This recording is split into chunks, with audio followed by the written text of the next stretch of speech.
Bonjour les graphes, ravi de vous retrouver pour cette nouvelle vidéo. Aujourd'hui, on va parler des actions chinoises. Donc, vous le savez, avec tout ce qui se passe en Chine actuellement, évidemment, tout le monde commence à reparler des actions chinoises. C'est pas cher, c'est intéressant. Faut-il acheter, investir en Chine, acheter des actions chinoises? Voilà, ça c'est l'objet de la question. La réponse, c'est assez simple. C'est toujours, ça dépend. Ça va dépendre de votre profil, de votre horizon de placement. Et ça, c'est vraiment ce qui est primordial. C'est-à-dire que avant de se demander si c'est une bonne affaire ou pas, il faut savoir c'est est-ce que dans quel archétype je veux investir? Est-ce que c'est pour du court terme? Est-ce que c'est pour du long terme? Est-ce que c'est pour de l'extra long terme, etc. Et surtout, ce qui est très important, c'est est-ce que je souhaite faire voilà, un pari, c'est-à-dire donc surdimensionner mes positions, ou est-ce que je compte faire juste une diversification de mes allocations et essayer d'aller chercher un petit peu de surperformance, mais sans pour autant complètement surpondérer cette valeur-là. Et en fonction de ça, voilà, on va pouvoir décider si on prend les risques ou si on ne prend pas les risques. Puisque bien entendu, à chaque opportunité, il y a également un risque. C'est la même face d'une pièce. C'est à chaque fois, quand on parle d'opportunité, on doit aussi parler de risque. Donc il y a trois façons, et on va voir dans cette vidéo, il y a trois façons d'approcher le problème. Il y a une façon géopolitique, macroéconomique, on va dire, d'approcher le problème. Il y a une façon micro, c'est-à-dire d'aller regarder dans le détail, action par après action. Et il y a une façon, analyse graphique, analyse technique, on va dire, en essayant d'appliquer une stratégie de moindre risque. Et ça, en fonction de votre horizon de placement, en fonction de votre profil, ça vous donne la réponse. Est-ce que vous devez investir sur les actions chinoises ou encore patienter, etc.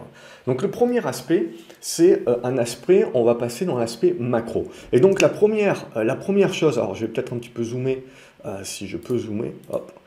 La première chose à se dire sur cet aspect-là, c'est ok, je veux investir sur les actions chinoises. Pourquoi? Parce qu'elles sont pas chères. Alors là, pour moi, la première règle, c'est de se dire les actions qui sont pas chères, c'est très bien. Mais ce qu'il faut se dire, c'est l'opportunité d'une vie, c'est est-ce qu'elles peuvent devenir encore moins chères. Alibaba, Baidu, Tencent étaient pas chères il y a encore 2 mois ou 3 mois, elles étaient déjà pas chères et elles avaient déjà perdu 20, 30, 40% sur leur plus haut. Et elles étaient devenues pas chères et on avait beaucoup d'investisseurs et des investisseurs de renom, comme notamment Soros, qui s'étaient mis à investir notamment sur toutes ces actions-là, puisque relativement en effet par rapport à leur ratio de valorisation, que ce soit des ratios par rapport aux capitaux propres, que ce soit des ratios par rapport aux bénéfices, que ce soit des ratios par rapport aux ventes, puisque on ne va pas regarder trop la book value sur des valeurs de croissance comme Alibaba, etc. Puisque bien entendu, c'est pas comme ça qu'on va calculer sur les valeurs technologiques. Donc on va plus regarder combien de fois on paye le chiffre d'affaires. On va plus regarder par rapport au profit et au profit futur, qu'est-ce qu'on paye. Et on va se rendre compte en effet que les activités de ces entreprises chinoises n'ont fait que évoluer, et voire même doubler, tripler ces dernières années. Or, elles sont revenues à des niveaux de prix qu'on payait il y a 3 ans ou 4 ans. Donc vous avez en règle générale 2 fois ou 3 fois les chiffres que l'on avait il y a quelques années pour le même prix au final. Donc forcément, ça revêt de l'intérêt. Mais ce qu'il faut vous dire, c'est que ce qui est pas cher peut devenir encore moins cher. Et la raison, c'est que si on s'était posé la question justement il y a 2 mois ou 3 mois, on aurait sorti exactement les mêmes arguments microéconomiques sur ces sociétés, à savoir que les ratios étaient déjà très intéressants et peu chers, surtout par rapport à la concurrence américaine. Et donc à partir de là, on a beaucoup d'investisseurs qui se sont jetés. Et puis là, évidemment, il y a un aspect qui est rentré en ligne de compte, c'est que le parti est au-dessus de tout. Et donc, on a vu notamment sur l'éducation online, on a vu un resserrage de vis, voire même parler du fait que ça serait des œuvres un petit peu caritatives, entre guillemets. Donc je veux dire, à partir de ce moment-là, on se retrouve avec des cas très spéciaux. On peut regarder une action que je trade, mais très court terme, c'est par exemple Gaotu. Et Gaotu, vous pouvez voir tout de suite que on n'a pas attendu, ce qui est génial, et ce qui est très intéressant, c'est qu'on n'a pas attendu le moment où tous les médias et où tout le monde s'est mis à parler justement de la Chine et de son resserrage de vis sur les jeux vidéo, sur les valeurs technologiques, sur les valeurs éducatives, etc. Et puis potentiellement, ils vont aller plus loin, bien entendu, pour réellement faire la baisse. La baisse, on pourrait croire, la baisse sur justement les valeurs éducatives, on pourrait croire que c'est celle-ci. Non, non, c'est celle-ci. Donc, ce qu'il faut bien comprendre également, c'est que ces valeurs-là avaient connu également une frénésie haussière, comme la plupart des valeurs technologiques, étaient à des ratios assez exceptionnels. Et donc, à partir de là, vous avez justement un certain nombre d'éléments au niveau de la Chine qui font que c'était déjà intéressant, c'était déjà pas cher, et paf, vous avez un élément supplémentaire, un élément politique. Alors bien entendu, on l'avait déjà senti arriver, mais l'idée, c'était que tout le monde se disait, la Chine ne va pas se tirer une balle dans le pied, ne va pas tirer dans ses champions, justement parce qu'ils veulent conserver ces champions-là, puisque ce sont les seules entreprises aujourd'hui qui sont capables de rivaliser avec du Google, avec du Facebook, avec du Apple et compagnie et du Amazon. Donc à partir de ce moment-là, c'est là où vous voyez qu'il faut toujours avoir une certaine mesure dans son analyse, puisque Alibaba, par exemple, tout le monde a commencé à parler que c'était pas cher à 210, 220 dollars, et que c'était l'opportunité d'une vie. On est descendu jusqu'à 150 dollars. Donc, bien entendu, maintenant, c'est encore plus l'opportunité d'une vie, mais il faut toujours, voilà, relativiser les choses et faire attention. Et c'est pour ça que je vous parle d'horizon de placement, c'est pour ça que je vous parle de pondération des positions par rapport à tout cela. Donc, du coup, si on revient à nos histoires de valorisation, ce qui est important pour moi, alors ici, vous avez un premier ratio qui est en gros la valeur de l'entreprise, donc c'est les actifs plus les dettes qu'on va diviser par rapport à l'EBITDA, et on va obtenir, on va voir des certains niveaux qui sont ici avec le trait noir. Ce que l'on retrouve ensuite avec le corps du chandelier, par exemple, c'est les niveaux historiques. Parce que ce que je trouve intéressant, c'est pas seulement regarder les niveaux que l'on a aujourd'hui et les comparer par rapport aux autres pays, mais c'est de les comparer intrinsèquement, historiquement par rapport à ce pays-là. Pourquoi? Parce que vous avez des pays qui sont pas chers d'une manière historique, comme par exemple la Russie. Parce que vous avez des pays qui sont pas chers. Pourquoi? Parce qu'ils ont eu du mal à attirer des flux. Ils ont du mal à attirer des flux parce que il y a des raisons politiques, géopolitiques, etc. qui font que c'est risqué pour un investisseur d'y aller.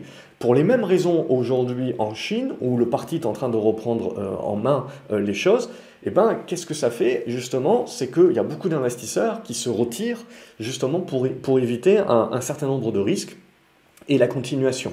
Alors, j'ai mis Hong Kong aussi, parce que c'est quand même une place financière qui est très importante. Et puis, on peut rajouter Taïwan aussi, parce qu'un des éléments macro à prendre en compte aussi, c'est est-ce que la Chine prendra le pas justement à faire un envahissement de Taïwan, ou en tout cas à être de plus en plus agressive là-dessus. Donc, c'est un marché qui peut être intéressant à regarder, mais c'est également pour les sociétés chinoises et les sociétés taïwanaises important pour l'investisseur de savoir quel est mon impact. Parce que concrètement, on peut se dire qu'avec le retrait d'Afghanistan, on peut se dire que Biden et les États-Unis, en gros, annoncent la couleur, qu'aujourd'hui, ça ne les intéresse plus d'être le gendarme du monde et qui se replient un petit peu sur eux-mêmes. Donc, s'il y a un conflit aujourd'hui qui devait s'ouvrir avec Taïwan, potentiellement, on dirait oui, c'est pas bien, mais concrètement, qu'est-ce qui se passerait physiquement parlant? Après, j'ai pas de côté expert là-dessus, c'est juste une question d'un point de vue investisseur. Si jamais on a un conflit ouvert qui se déclenche, est-ce que mes valeurs chinoises vont justement se replier, pas parce qu'elles font moins de business éventuellement, mais parce que j'ai des flux sortants, c'est-à-dire j'ai un risque non seulement politique, mais militaire également, éventuellement pour un investisseur et des investisseurs de fonds, etc. Je ne rentre plus dans les critères d'éthique qui font qu'aujourd'hui j'investis dans des actions chinoises. Et donc potentiellement, même si c'est pas cher, je suis obligé de me retirer parce que j'ai un certain nombre de conflits d'intérêts, j'ai un certain nombre de conflits vis-à-vis de ma charte éthique, etc. Surtout avec les ESG et compagnie. On sait que le monde financier n'est pas à une hypocrisie près, c'est-à-dire on va retirer les valeurs du pétrole de nos fonds ESG, mais par contre on va garder regardez les minières. Les minières qui, on le sait, ont du travail d'enfants, etc. C'est polluant quand même aussi. On utilise quand même un bulldozer au diesel pour creuser un trou. Donc voilà, on sait très bien qu'on est encore dans un monde qui se cherche et qui n'est pas, on va dire, à une incohérence près. Mais voilà un petit peu pour l'idée. Donc ce qui est important de voir, c'est que quand on regarde les traits noirs, globalement, on voit que les marchés chinois, Hong Kong et Taïwan sont relativement bien valorisés sur ce ratio ici. Quand on regarde le price to book, c'est là où c'est intéressant, donc c'est sur les actifs, c'est-à-dire le prix des actions par rapport aux actifs. Et on regarde ces stats-là, hein, on les regarde par rapport au prix d'aujourd'hui. Donc, c'est-à-dire, on est déjà très très bas, plus bas que bas. C'est-à-dire, on était déjà bas il y a 3 mois, c'était déjà pas cher. Là, on est pas cher de pas cher. Donc, du coup, ce que l'on a, pardon, je me suis excité sur la souris, pardon, ce que l'on a, du coup, on le voit sur le price to book, c'est finalement un marché qui est relativement bien valorisé. À Hong Kong, par contre, on le voit, au niveau des actifs, on est plutôt dans le bas de la fourchette historique. Donc, concrètement, aujourd'hui, ça c'est sur le marché dans son ensemble, il faut bien comprendre, et c'est ça qui est important pour moi, c'est que quand on parle action chinoise aujourd'hui, tout le monde va vous parler de Alibaba, tout le monde va vous parler de Baidu, tout le monde va vous parler de Tencent. Mais ce sont des valeurs technologiques, ce sont des valeurs de croissance. Donc on ne peut pas réellement les comparer par rapport à leurs actifs. On va oublier notamment China Mobile, on va oublier, on peut prendre une airline, on peut prendre China Southern, on va oublier également tout ce qui est rail. On a énormément de value au niveau des valeurs chinoises dans le rail, et pas que en Chine d'ailleurs. Bref, on va oublier l'industrie, on va même oublier PetroChina, on va oublier quand même des colosses chinois, vous avez des China Insurance aussi, Life Insurance, donc on va oublier ces colosses-là, dans un monde chinois où on sait que la population, la classe moyenne, d'ici 2040-2050 représentera facilement la population de l'Europe, voire des US. Donc on sait qu'on a une croissance des classes moyennes, on sait qu'on a une croissance des volontés de consommer à l'occidental, même si bien entendu le parti serre un petit peu la vis. Il faut calmer les inégalités pour éviter bien entendu quelques révolutions et remises en question du parti, donc on serre la vis un petit peu, et puis il ne faut pas oublier qu'on reste quand même attaché à Mao, hein, donc on est quand même dans une certaine ligne directrice à très long terme. Donc là, l'idée, voilà, c'est bien de se dire et de prendre en compte ces aspects-là. Quand vous êtes sur un price to sales, on a le même topo aujourd'hui où on se dit, en price to sales, vous voyez, on est sur des niveaux plus bas que la médiane historique. Donc, c'est pas cher. Au niveau de la Chine, par contre, des valeurs chinoises pures, alors il y a beaucoup de valeurs chinoises qui sont cotées à Hong Kong, bien entendu, mais c'est aussi beaucoup de valeurs plus de croissance. Là, par contre, on est un petit peu dans le haut, au niveau chiffre d'affaires. Hein. Et Taïwan, on est à peu près dans le milieu du panier.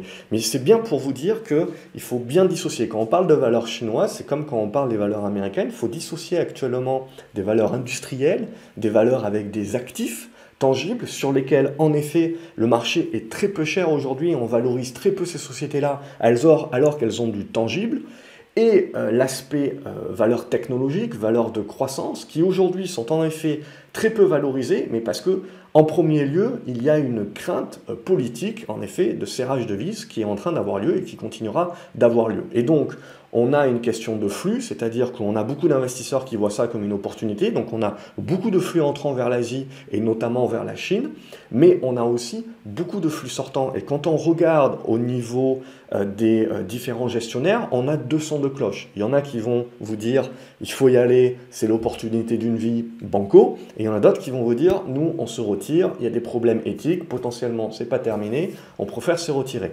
Donc là, il faut comprendre également et se mettre dans la peau d'un gestionnaire. C'est-à-dire qu'un gestionnaire, non seulement il doit performer contre le marché et contre ses concurrents, et donc il doit aller chercher de la surperformance. Donc quand on est sur un petit gestionnaire, il va justement essayer d'en profiter pour aller chercher de la surperformance. Quand on est sur un plus gros gestionnaire, lui, son but également, c'est de conserver ses clients. Si jamais j'investis sur la Chine, et que voilà, les Chinois en effet décident de serrer la vis à ce moment-là, bon, je n'en avais pas connaissance, je me prends une tôle comme tous mes petits copains, personne va remettre en cause ma compétence. Par contre, je décide de rester en Chine et d'investir encore plus en Chine pour des raisons que c'est pas cher, mais du coup en omettant mon risque géopolitique et compagnie. Potentiellement, les valeurs continuent de baisser, etc. Et je me prends une tarte parce que j'ai pas suffisamment diversifié et compagnie. Là, j'ai des clients qui peuvent venir, mais attendez, c'est aberrant, c'est incohérent votre stratégie. C'était connu que les Chinois serraient la vis, c'était connu que vous aviez un certain nombre de risques et vous avez continué de renforcer les positions, etc. Vous êtes du coup sous-performant. Je vais chez votre voisin qui, lui, avait décidé de se sortir de la Chine et qui, donc, lui, n'a pas pris une tôle supplémentaire. Donc, dites-vous bien qu'il y a cette pression également pour le géant, cette pression également de conserver sa base de clients, puisque c'est des frais et que c'est ce qui le fait vivre. Donc, il y a la différence que vous pouvez avoir entre un petit gérant qui a une petite gestion et qui, lui, doit justement faire des coûts, entre guillemets, pour aller chercher à augmenter sa base client, et un autre gérant qui, lui, a déjà une masse de milliards à gérer et qui va surtout chercher à jouer la protection et surtout éviter que l'on puisse le quitter parce qu'on croira que c'est l'incompétence. N'oubliez jamais qu'entre la décision de génie et la décision que l'on va juger d'incompétence, la frontière est très fine en finance, en bourse. Hein. Donc il faut faire attention parce que on peut décider de faire des coups, etc. Et après coup, en effet, c'était une très bonne décision, etc. Mais après coup, potentiellement, on vous dira, ben non, c'était évident qu'il y allait avoir plus et que donc ce placement-là n'allait au mieux ne rien rapporter pendant des années. Bref, après coup, a posteriori, vous aurez toujours beaucoup de personnes qui jugeront votre décision comme soit une très bonne décision, mais là, en règle générale, tout le monde vous dira, ben, c'est normal, c'est ton boulot. Par contre, si c'est une mauvaise décision, là, tout le monde vous tombera dessus et vous expliquera évidemment qu'ils auraient mieux fait. De la même manière que vous avez 60 millions de présidents, vous avez 60 millions de sélectionneurs de l'équipe de France et vous aurez 60 millions évidemment de traders et d'investisseurs à ce moment-là qui vous expliqueront comment eux, ils auraient réfléchi la chose autrement. Mais c'est toujours pareil, le plus dur, c'est de faire. Donc, là, voilà, ça c'est pour l'aspect macro-micro. Donc, ne pas omettre ces éléments-là de valorisation, oui, mais ne pas oublier le reste aussi. Et ne pas oublier aussi, ce qui est pour moi le plus important, c'est le graphique, de regarder son investissement. Parce que là, vous allez me dire, j'investis sur les valeurs chinoises à long terme. Qu'est-ce que c'est que le long terme pour vous? C'est 5 ans, c'est 10 ans, c'est la retraite, c'est l'héritage de vos enfants. C'est ça vraiment la question. Parce qu'à ce moment-là, vous pouvez vous dire, ben moi, même si les valeurs ne font rien pendant 10 ans, ben je suis droit dans mes bottes. Ben, très bien. Mais la plupart des gens vont dire, je veux faire du long terme, mais dès que ça va baisser de 10 ou 20%, ils ne vont pas pouvoir tenir les positions. Donc du coup, c'est avec quelle taille de position, quelle partie et quelle part de mon patrimoine et de mon portefeuille je vais décider d'investir là-dedans, en sachant que potentiellement, je dois attendre. Et c'est là que rentre en ligne de compte l'analyse graphique, l'analyse technique. La première chose que l'on met en exergue, c'est les indices. Alors on va prendre ici, j'ai pris un tracker MSCI, hein, donc très large, All China Equity. Ce que l'on se rend compte en fait, c'est que finalement, cette tension que l'on a actuellement en effet sur la Chine, bon, ça a créé une correction, mais ma foi, pour l'instant, ça ne remet pas en cause la tendance haussière de fond des actions chinoises. Donc on le voit, pour l'instant, on conserve encore une grosse zone de support, vous voyez, sur ce tracker qui doit être en dollars, entre 36 et 38 dollars. Ce n'est que si on passe en dessous de ce niveau-là qu'on commencera en effet à dire on est en train de retourner la tendance à la baisse. Je ne pense pas, les Chinois, je veux dire, ils veulent serrer la vis, mais ils savent très bien, je veux dire, c'est un jeu d'équilibristes également qu'ils doivent effectuer. Donc on se dit qu'ils peuvent tirer une balle dans le pied, mais ils ne vont pas se tirer une balle dans le genou non plus. Donc ils vont essayer de faire au mieux dans les dispositions qu'ils ont. Donc aujourd'hui, ce que l'on constate, c'est qu'on a toujours énormément de flux entrants sur la Chine. À ce stade-là, on conserve encore des zones de support. Donc on n'est pas non plus dans un retournement baissier du marché. Donc on est quand même dans des dispositions qui font qu'un investisseur aujourd'hui n'a pas tous les vents contre lui encore. Mais pour autant, je veux dire, tant qu'on ne sera pas capable de remonter au-dessus des 45-46 dollars, vous voyez, vous n'avez pas de relance haussière. Donc comment on juge les choses? C'est qu'en gros, dans cette zone entre 36 et 46, c'est un petit peu du no man's land, c'est-à-dire c'est éventuellement une zone où on va faire du zigzag. Soit vous cassez par le bas ensuite, et là on peut remettre en cause l'investissement en Chine et se montrer beaucoup plus prudent sur la suite puisqu'on aura une tendance baissière contre nous. Soit on arrive à recasser par le haut cette période d'incertitude et là on relance. Donc de la même manière qu'il ne faut pas oublier qu'un actif peu cher peut devenir encore moins cher, il ne faut pas oublier que ce qui compte en bourse, c'est finalement pas d'acheter le plus bas possible pour revendre plus haut. Finalement, là où vous avez le plus de probabilité et de chances de succès, c'est d'acheter quelque chose déjà haut, mais de pouvoir, avec l'idée de le revendre encore plus cher. Parce que l'acheter cher déjà, c'est finalement avoir déjà le marché qui est derrière vous. Donc suivre quelque part une tendance. Une fois qu'on a dit ça, on va regarder... La photo sur Hong Kong, elle est bonne également. On est toujours dans une tendance haussière. On a fait une remontada post-Covid un petit peu comme tout le monde. On est venu chercher, vous le voyez, cette résistance oblique ici. Et on est en train d'effectuer, avec tout le ramdam actuellement, en fait, un retour sur cette zone anciennement de résistance qui devient support. Donc là aussi, on a une zone 24-26, d'à peu près 10% de volatilité, mais qui, tant qu'elle tient, maintient une tendance haussière de fond. Donc là aussi, ça veut dire que vous êtes dans une des tendances haussières de fond avec des corrections intermédiaires actuellement. Du coup, on continue, on va regarder Alibaba. Donc évidemment, si vous regardez les ratios de toutes ces compagnies, évidemment, elles sont très peu chères. Je veux dire, aujourd'hui, on est au même niveau que ce qu'on connaissait il y a 2-3 ans pour des business qui ont doublé, triplé, quadruplé pour certains d'entre eux. Donc bien évidemment qu'on est sur des niveaux de prix qui, d'un point de vue valorisation, sont très intéressants. Mais déjà, à ce niveau-là, vous aviez énormément de personnes qui vous disaient la même chose. Donc on n'omet pas que les choses peuvent toujours éventuellement empirer et que, je veux dire, tant que vous êtes dans une tendance qui se dégrade et tendance baissière, vous n'êtes plus moindre risque, vous avez ce risque-là. Donc, il faut également pondérer vos positions si vous décidez d'anticiper. Donc là, ce que l'on a, c'est qu'on a des certains nombres de figures graphiques également, c'est-à-dire qu'on peut considérer actuellement que la baisse que connaît Alibaba, c'est pas rien quand même, c'est une baisse de 50% quasiment entre le plus haut et le plus bas, et cela en l'espace d'une année. Donc ce que l'on a, c'est que également ce qu'il faut considérer, c'est que c'est pas quand tous les journaux, tous les experts, etc. vous parlent en effet de la baisse de ces actions-là.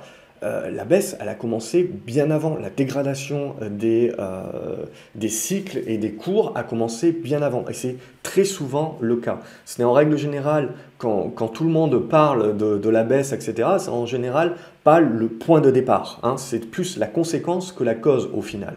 Donc ce qui va nous intéresser ici, c'est que toutes ces valeurs-là sont en train de construire des figures.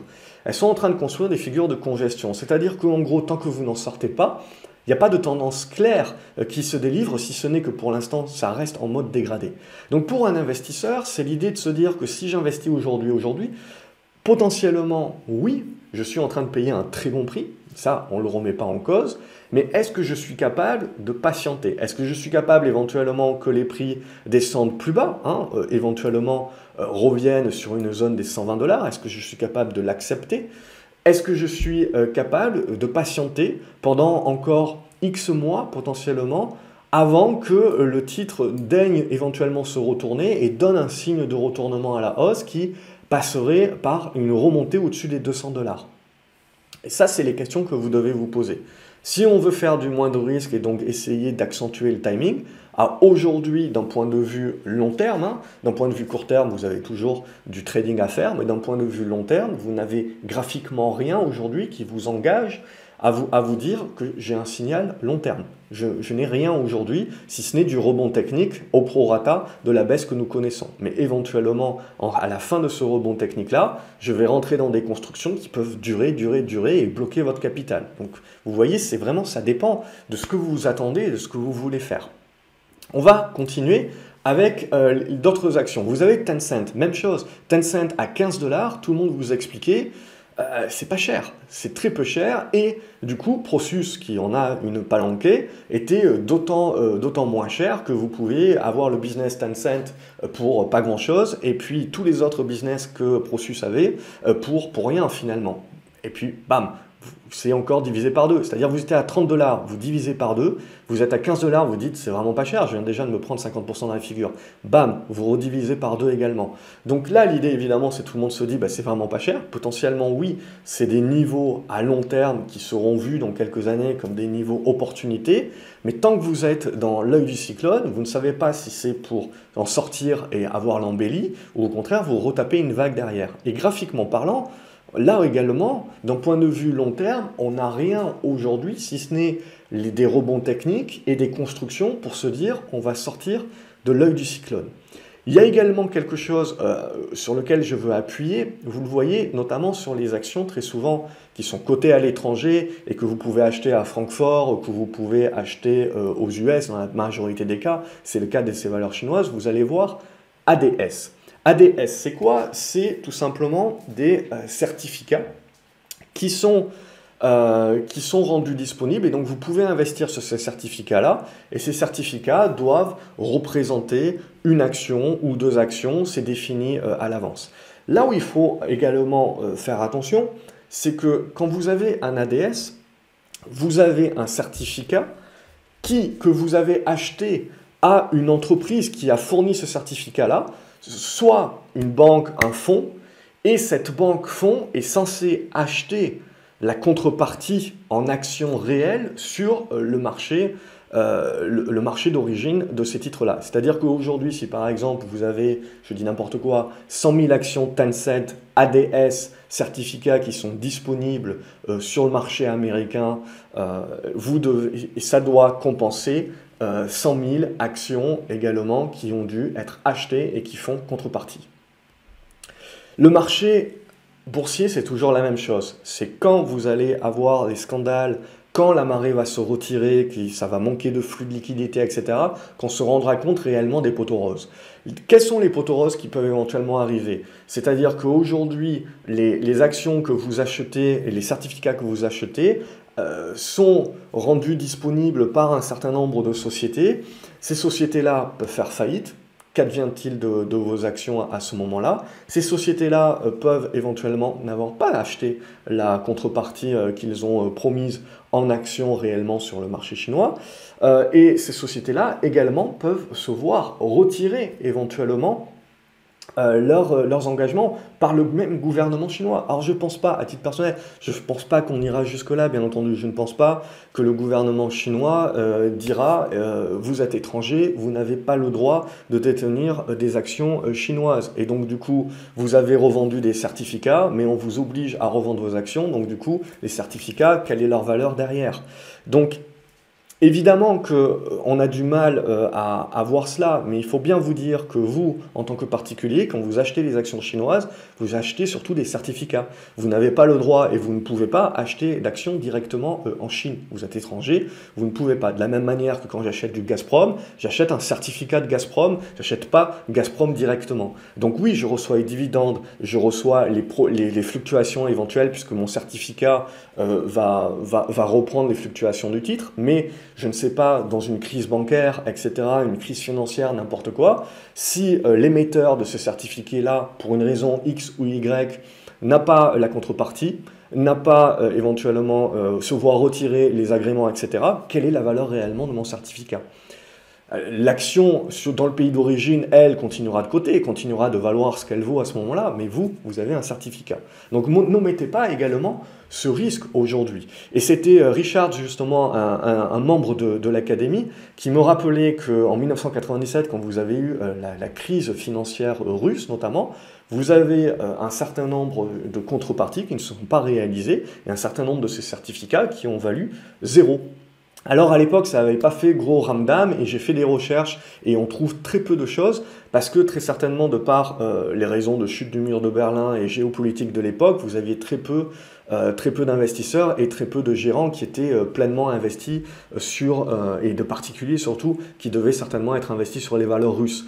Donc à partir de ce moment-là, les montants qui ont été engagés, etc., ça devait être assez bénin pour pas que ça fasse la une des journaux. Mais bon, quand même, c'est un aspect à prendre en compte aujourd'hui et ça fait partie de votre gestion du risque, surtout pour les personnes qui disent j'investis pour le très long terme. Oui, mais sur un certificat. Donc, il faut un petit peu plus creuser avant de mettre des tailles de position qui sont trop importantes. Parce que vous ne savez pas jusqu'où ça peut aller.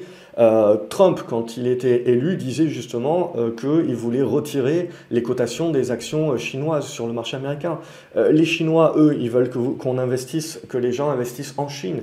Donc aujourd'hui, tous ces certificats, etc., c'est directement pas investi sur les valeurs chinoises, même si normalement vous devez avoir la contrepartie, bien entendu. Donc vous avez une incertitude là-dessus, jusqu'où le gouvernement chinois peut aller justement. Donc ça, évidemment, ça fait partie des épées de Damoclès et ça fait partie de la gestion du risque. C'est-à-dire qu'à un moment donné, vous avez quelque chose de très peu probable, mais si ça arrive, le niveau de criticité est absolument énorme puisque potentiellement votre investissement peut valoir zéro. Alors bien entendu, une des solutions et une question à se poser également, c'est que quand vous achetez un tracker et vous vous dites bah, je me sauvegarde en achetant un tracker, et ce fonds va lui se spécialiser parce qu'il a une succursale en Chine ou je sais pas trop quoi, et il va pouvoir acheter des actions directement en Chine à la limite pour sécuriser le tout, mais c'est même pas sûr. Potentiellement ils ont encore des certificats, potentiellement ils font du swap, etc. C'est-à-dire que dans un moment de stress financier majeur, vous avez finalement des produits dérivés. Et donc ça, c'est une question qui est très importante à se poser et que personne ne se pose, évidemment. Tout le monde se dit « Ah, c'est pas cher aujourd'hui, évidemment. » Évidemment que d'un point de vue purement valorisation, ce n'est pas cher. Mais vous devez prendre du recul par rapport à la macro, prendre du recul par rapport à un certain nombre d'autres risques, et en fonction de ça, décider si vous y allez, si vous y allez pas. Et donc vous avez Baidu également, on va reprendre les analyses graphiques. Baidu également, vous voyez, c'est une tendance baissière, mais dans un biseau descendant. Donc vous avez du rebond pro rata qui se met en place, mais ensuite ça peut faire du zigzag. Et c'est vraiment quand on va réussir à casser par le haut qu'on va se remettre dans des bonnes dispositions. Mais l'idée de se dire que ça va remonter en flèche, vous n'en avez absolument pas la certitude. Si ça se trouve, ça va zigzaguer pendant des mois et votre argent sera bloqué. Donc ça aussi, c'est à prendre en compte. Est-ce que je suis capable d'investir sur les valeurs chinoises aujourd'hui parce qu'elles sont pas chères, mais du coup, mon argent va rester bloqué pendant un certain temps parce que graphiquement parlant, j'ai pas grand-chose. Et du coup, je veux appuyer parce que tout le monde parle des Tencent, China, tout le monde parle des valeurs technologiques, Alibaba, etc. N'omettons pas que la vraie valeur aujourd'hui, si on regarde les vraies valorisations, etc., et vis-à-vis même des actifs, et l'aspect value, pas juste la croissance à un bon prix, mais si on prend vraiment la value, pure value, eh ben, au lieu de regarder des Alibaba et compagnie, regardez du China Mobile, par exemple. Aujourd'hui, on a des congestions. C'est les tendances baissières. Hein. Bien entendu, c'est les tendances baissières aujourd'hui et on n'est absolument pas dans des retournements. Il nous manque, bien entendu, les validations de ces retournements aujourd'hui. Mais on est en fin de congestion. On le voit. Donc, il y a des retournements potentiels qui sont, en tout cas, plus avancés que sur les valeurs technologiques chinoises. Donc, aujourd'hui, quand vous voulez acheter des valorisations faibles chinoises, n'omettez pas également des valeurs pures terre à terre, mais comme du China Mobile par exemple. N'oubliez pas qu'aujourd'hui, si les Chinois sont dans cette capacité d'avoir une politique forte, c'est aussi parce qu'ils savent que leur population sera déclinante, mais qu'à partir de 2050, et que jusqu'à 2050, ils vont se trouver avec une population et une classe moyenne très forte, très importante, donc très consommatrice, avec une consommation interne très puissante. Donc, on n'oublie pas également que les Chinois, le but, c'est de se dégager aussi de leur dépendance. Donc, des sociétés qui ont également, qui sont chinoises et qui profitent également de cette croissance démographique vis-à-vis des populations de plus en plus aisées, c'est également des choses à prendre en compte. Si vous décidez d'investir en Chine, je pense qu'il faut éviter de se restreindre uniquement sur du Alibaba et compagnie. Vous avez du China Mobile, donc pour moi, qui est intéressante. On peut China Life Insurance. Là aussi, les tendances sont baissières depuis des années. Vous voyez que si vous n'achetez que parce que la valorisation n'est pas chère, eh ben c'est devenu encore moins cher et pendant 5 ans, votre argent n'a rien fait. Donc là, à ce stade-là, vous avez une figure, mais vous n'avez absolument pas le signal. Et donc, vous devez aujourd'hui savoir si votre but, c'est d'acheter en anticipation ou d'attendre le signal. Et donc là, d'être plutôt en mode patience. Mais sinon, c'est pas cher aussi. Hein. Vous avez du China Southern Airlines, donc ça c'est des airlines, donc là on peut penser ce qu'on veut sur les airlines avec le Covid bien entendu, mais ce que l'on a actuellement, vous le voyez, c'est une congestion. Donc c'est que quand ça va casser par le haut que vous allez réellement avoir une tendance. Tout ce qui peut se passer au milieu, c'est bon pour le trader, mais c'est éventuellement du zigzag pour l'investisseur. Et enfin, j'en ai une autre, c'est PetroChina. Celle-ci aussi, vous voyez, donc c'est quand même un gros colosse. Et ce que l'on a, c'est qu'on a un retournement. Elle suit ce que fait le marché, et donc ce que l'on a, c'est une congestion qui se met en place. Et pourquoi pas sur la cassure de la ligne rouge ici, un retournement qui se mettrait en place. Donc ça aussi, ça verse du dividende, etc. C'est des valeurs aujourd'hui qui sont très peu valorisées. Donc voilà un petit peu mon topo global que je veux faire. Pas juste à se dire, ouais, les actions chinoises sont pas chères et il faut y aller. Je veux dire, c'est un raccourci en bourse dont il faut vraiment se méfier. Voilà, j'espère que cette vidéo, j'ai essayé d'être le plus complet possible. J'espère que cette vidéo vous aura permis peut-être d'élargir un petit peu votre horizon par rapport à cette question, j'investis en Chine ou pas. N'hésitez pas à me dire ce que vous en pensez dans les commentaires également. Ça peut permettre de rendre la vidéo plus poussée également, de proposer également d'autres titres chinois que vous regardez ou des trackers. Et de mettre un pouce en l'air, de liker la vidéo, de la partager également avec d'autres investisseurs que ça pourra éventuellement aider. Abonnez-vous à la chaîne, comme ça vous ne loupez pas les autres vidéos. Je vous remercie beaucoup pour votre fidélité, tous les commentaires et tous les pouces en l'air. Ça motive grandement à continuer et à continuer à vous faire ce type de contenu si tant est que ça continue à vous aider. Excellente journée à vous les graphes et à la prochaine vidéo. Salut!